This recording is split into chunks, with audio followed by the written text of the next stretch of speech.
working to connect a region of over 600 million bridges between our lands.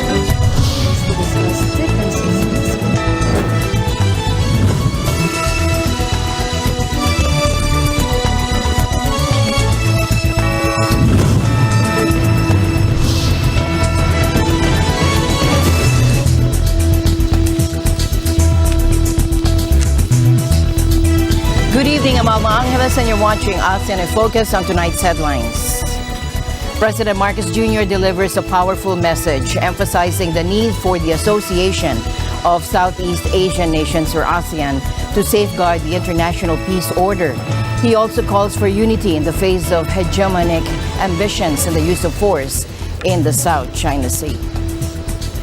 Vice President Kamala Harris has landed in Jakarta for a critical summit with leaders from the Association of Southeast Asian Nations, hosted by Indonesia. Her arrival coincides with heightened regional tensions sparked by China's release of a contentious territorial map. Harris is set to address the administration's concerns regarding Beijing's unsubstantiated maritime claims. And President Marcos is gearing up for a November visit to 3 U.S. destinations. This trip aligns with the Asia-Pacific Economic Cooperation, or APEC, summit and aims to strengthen connections with Filipino expatriates. A historic moment unfolds at the White House as President Biden awards the Medal of Honor to a Vietnam-era Army pilot. This recognition honors the pilot's extraordinary heroism during a daring rescue mission.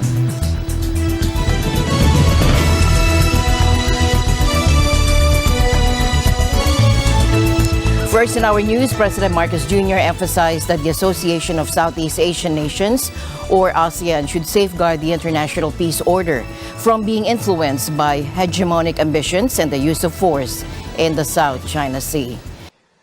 As tensions and mistrust between the great powers escalate, so too does the prospect of miscalculation that threatens to engulf the region with the severest consequences for all of us.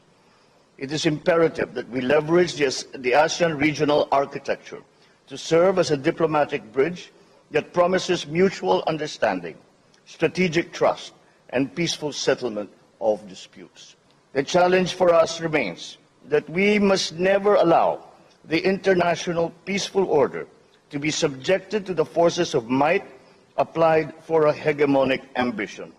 The president called upon the regional bloc to lend its support to the implementation of practical measures aimed at enhancing maritime cooperation. While not explicitly mentioning China in his remarks during the retreat session of the 43rd ASEAN Summit, the president criticized nations disseminating misleading narratives in the South China Sea.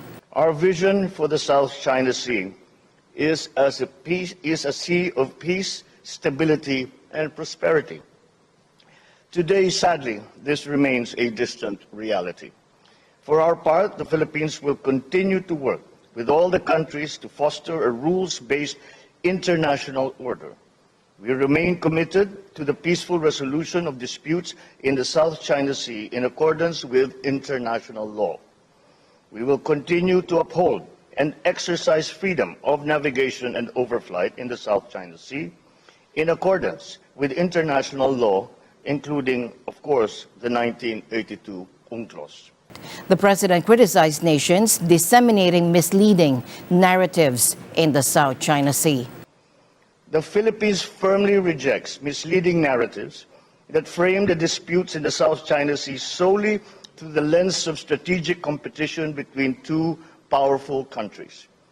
This not only denies us our independence and our agency, but it also disregards our own legitimate interests. We once more call upon all parties for self-restraint on activities that complicate disputes in the South China Sea. We must not undermine regional peace, stability, and security. Manila recently rejected China's updated territorial map, which claimed extended territories, including portions of the West Philippine Sea. Under Marcos Jr.'s leadership, the Philippines strongly condemned China's incursions into the West Philippine Sea, despite a 2016 international arbitration ruling that invalidated China's expansive claims in the area. China has repeatedly accused the U.S. of leveraging its strategic alliance with the Philippines to advance its interests in the region, through which billions of dollars in goods pass annually. While China has been engaged in discussions with ASEAN to develop a code of conduct in the South China Sea, progress has been elusive over the past 2 decades. Instead, China has militarized reefs and conducted economic activities within the exclusive economic zones of several ASEAN member states. President Marcos urged fellow Southeast Asian leaders to operationalize the of Zambales and Bataan, and the 40th meeting of the JWD-DOC in Manila to expedite the negotiations for a substantive and effective code of conduct in the South China Sea. Chinese Premier Li Chang has arrived in Jakarta, where he expressed his support for the central status of the Association of Southeast Asian Nations, or ASEAN, in regional cooperation. Now, during his visit, Premier Li emphasized China's firm support for ASEAN's central role in regional cooperation and its increasing involvement in international affairs. The more difficult the situation, the greater the need for solidarity and collaboration. A review of the many multilateral cooperation mechanisms in the world would show that they are all essentially about creating and expanding networks of friends. As President Xi Jinping noted, one can find partners in both those who share the same ideals and those who choose common ground over differences. In our engagement and interaction, a key principle is to seek common ground while resolving and resolving differences. Whatever the cause, it is vital to face the issues squarely, remove misunderstandings, and keep the differences in check. To keep differences under control, what is essential now is to oppose picking sides, oppose bloc confrontation, and oppose a new Cold War, and to ensure that disagreements and disputes among countries are properly handled. As we see the structural changes happening in the international community, in order for the Indo-Pacific region to be the epicentrum of the growth, it is indispensable to maintain and strengthen free and open international order based on rule of law. Today, the world is faced with a poly-crisis entangled by geopolitical rivalries, climate crisis, and much more. Overcoming these challenges and contributing to ASEAN's development on its path to becoming the epicentrum of growth requires a renewed sense of determination. In particular, we must facilitate cooperation among South Korea, Japan, and China, which form the foundation for the development in ASEAN. If ASEAN Plus 3 comes together in unity, it has the potential to contribute not only to ASEAN's development, but also to the freedom, peace, and prosperity of the Indo-Pacific region and the wider world. I hope that today's gathering can take us one step closer to realizing that vision. In a significant development, President Marcos Jr. has issued a call to action at the 28th United Nations Annual Conference on Climate Change, COP28. President Marcos has urged the member nations of the Association of Southeast Asian Nations, or ASEAN, to unite their voices and demand immediate climate action. Coming COP28, ASEAN must call on developed countries to heighten the implementation of their commitments that include climate finance, technology developments and transfer, capacity building, in order to drive ASEAN capabilities to prevent, mitigate, manage, and adapt to the impacts of climate change. Additionally, it's worth noting that the ASEAN Center for Biodiversity, an intergovernmental center dedicated to fostering cooperation and coordination between ASEAN and international organizations for the sustainable use of biological diversity, plays a key role in these efforts. COP28 is scheduled to take place from November 30 to December 12 of this year in Dubai, United Arab Emirates. In a pivotal bilateral meeting with Indonesian President Joko Widodo, Canadian Prime Minister Justin Trudeau expressed his optimism about the potential for a robust strategic partnership between Canada and the ASEAN bloc. Speaking in Jakarta, Trudeau highlighted the significance of this collaboration, emphasizing that Southeast Asia is one of the fastest growing regions in the world. With just one day remaining before he attends the ASEAN summit meetings, Trudeau's comments underscore the importance of Canada's engagement with ASEAN. Now let's listen in to the key discussions from this crucial diplomatic exchange. Tomorrow we will launch the ASEAN-Canada strategic partnership. I hope that it will produce more concrete cooperation between us. ASEAN this year, and including Canada, the launch of the strategic partnership is going to be extremely important for Canada and for the region, I hope. Southeast Asia is one of the fastest growing regions in the world, and Indonesia's leadership within those growing economies is exceptional. We've seen tremendous growth in our bilateral relations over the past years, but there's much more to do, which will lead to both good growth, good jobs, good opportunities for both of our peoples. Presiden Republik Indonesia baru saja melakukan. Canadian Prime Minister Justin Trudeau has extended an invitation to President Marcos to visit Canada next year. This announcement comes following their bilateral meeting earlier today. Trudeau's invitation aims to commemorate the 75th anniversary of diplomatic relations between the Philippines and Canada in the North American country.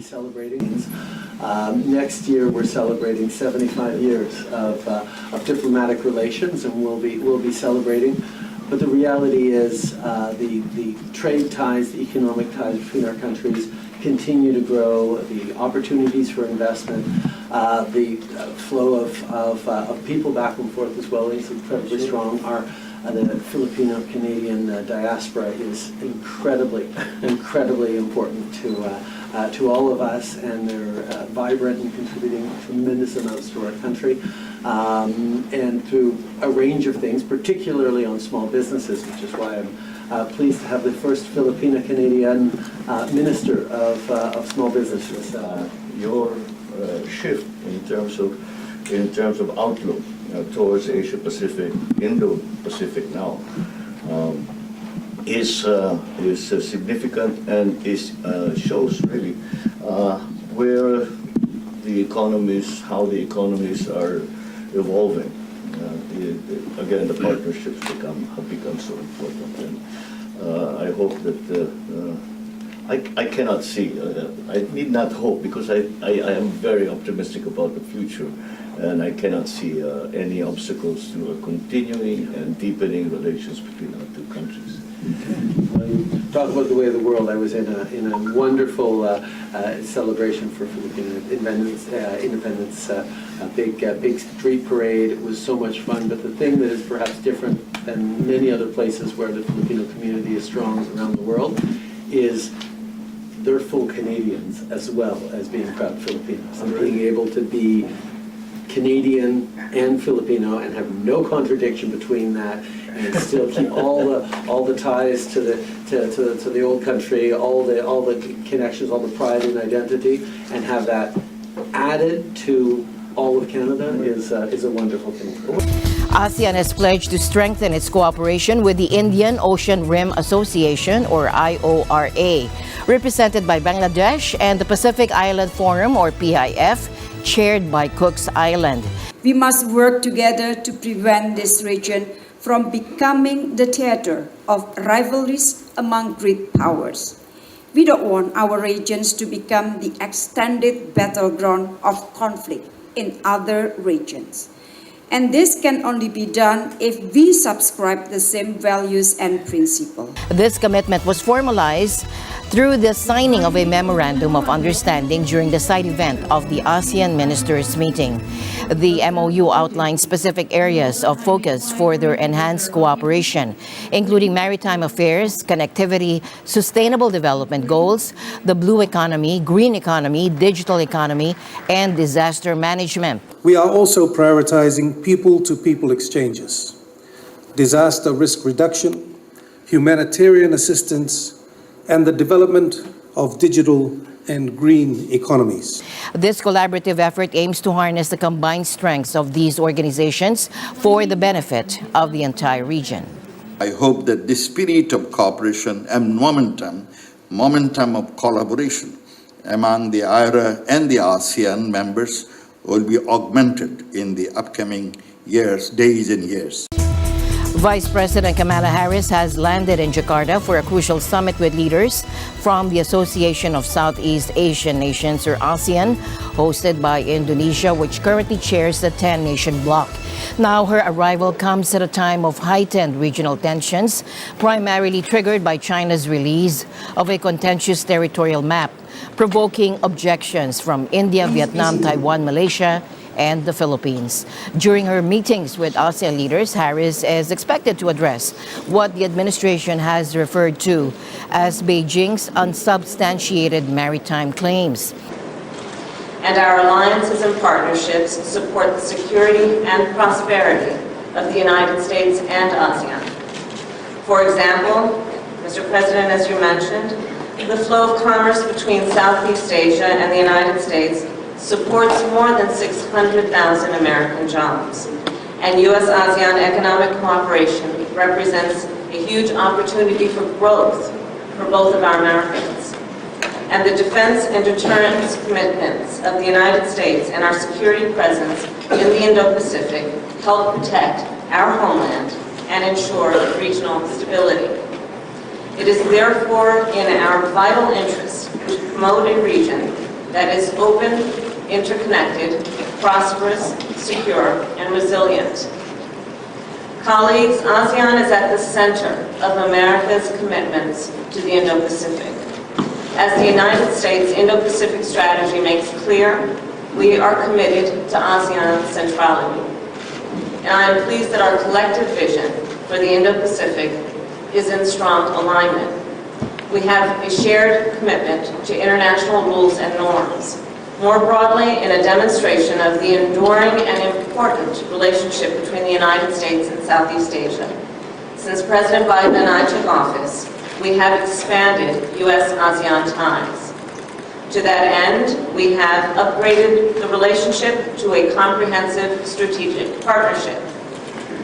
We invested in infrastructure and the digital economy. We launched major initiatives to address the climate crisis and health security. And we expanded cultural and educational exchange programs. And today, I am pleased to announce that we will establish, through a public-private partnership, the first ever US-ASEAN Center in Washington, D.C. The center will facilitate official ASEAN engagements and support further exchange between our people, businesses, and academic institutions. President Marcos is gearing up for a visit to 3 destinations in the United States this November. The trip coincides with the Asia-Pacific Economic Cooperation, or APEC Summit, and aims to connect with Filipino expatriates. According to Philippine Ambassador to the U.S., Jose Manuel Romualdez, President Marcos Jr. will first head to San Francisco to attend the annual APEC Summit. And from there, he will travel to Hawaii and is considering a visit to either Los Angeles or Seattle. Ambassador Romualdez explained the itinerary, saying, the summit will actually start on November 15 up to the 18th. And then the president plans to visit another city on the West Coast. And then from there, possibly go to maybe we're still working to work out a short stay, a short visit to Honolulu. The ambassador did not mention whether President Marcos Jr. would visit Filipinos affected by the recent wildfires in Hawaii. Now, this November trip will mark his third visit to the U.S. during his tenure as Philippine president. In 2022, President Marcos Jr. traveled to New York for the UN General Assembly, and earlier this year, he made an official visit to Washington, D.C. A momentous occasion at the White House as President Biden awards the Medal of Honor to a Vietnam-era Army pilot for his extraordinary heroism during a daring rescue mission. First Lieutenant Larry Taylor's remarkable act of valor unfolded in June 1968 during the Vietnam War. In the heat of battle with his helicopter running low on fuel and ammunition, Taylor embarked on a daring mission to save 4 American soldiers who were under intense enemy fire near the hamlet of Ap Go Cong in Vietnam. The situation was dire. A large UE helicopter had initially attempted the rescue but had to abort, citing the overwhelming odds of success. However, First Lieutenant Larry Taylor was undeterred. Flying his 2-man Cobra helicopter, which was nearly out of ammunition, Taylor bravely descended into the heart of the firefight, and he executed a daring rescue as the 4 soldiers clung to the helicopter's skids and rocket pods, carrying them to safety. Now, this remarkable operation marked the first time such a rescue had even been attempted during the Vietnam War. He directed the patrol team to move 100 yards towards the extraction point, where First Lieutenant Taylor, still under enemy fire, landed his helicopter and instructed the patrol team to climb aboard anywhere they could. With the 4-man long-range patrol team seated on rocket pods and skids, he evacuated them to the nearest friendly location, undoubtedly saving their lives. First Lieutenant Taylor's conspicuous gallantry, his profound concern for his fellow soldiers, and his intrepidity at the risk of his life above and beyond the call of duty are in keeping with the highest traditions of military service and reflect great credit upon himself, his unit, and the United States Army.